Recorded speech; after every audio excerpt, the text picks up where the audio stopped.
Renungan Minggu Biasa ke-17, 27 Juli tahun 2025. Meminta apa yang berkenan kepada Allah. Salve.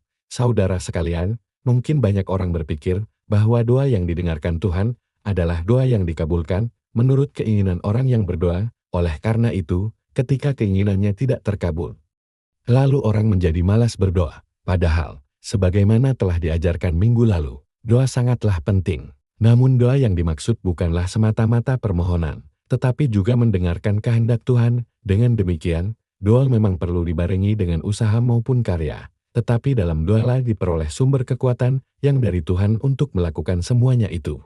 Setelah mengunjungi Maria dan Marta dan menekankan pentingnya doa, Tuhan Yesus sendiri memberikan teladan bagaimana ia pun berdoa dan mengajar. Di sini kita menjadi paham mengapa Yesus berdoa. Sebab dalam kepenuhannya sebagai Allah, Yesus sesungguhnya tidak perlu berdoa.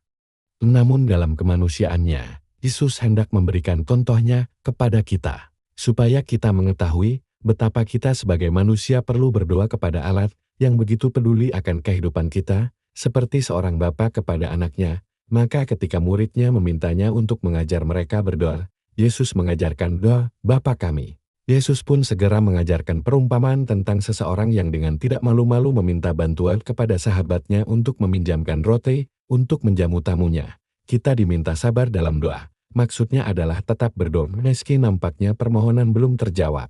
Maka Yesus menghendaki kita tidak menjadi suam-suam kuku dan malas berdoa. Tetapi sebaliknya, tekun dan bersungguh-sungguh dalam doa-doa kita, bahkan tak perlu malu-malu untuk menyatakan permohonan kita kepada Tuhan. Seperti juga telah dilakukan oleh Abraham di bacaan pertama, Tuhan Yesus berkata, "Mintalah, maka kamu akan mendapat."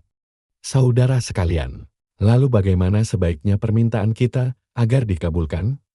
Tuhan Yesus memberikan perumpamaan berikutnya, dengan perumpamaan seorang bapa yang tidak memberi batu, kalau anaknya minta roti. Santo Sirilus melanjutkan, penyelamat kita memberi pengajaran yang penting, sebab sering kita gegabah karena dorongan kesenangan.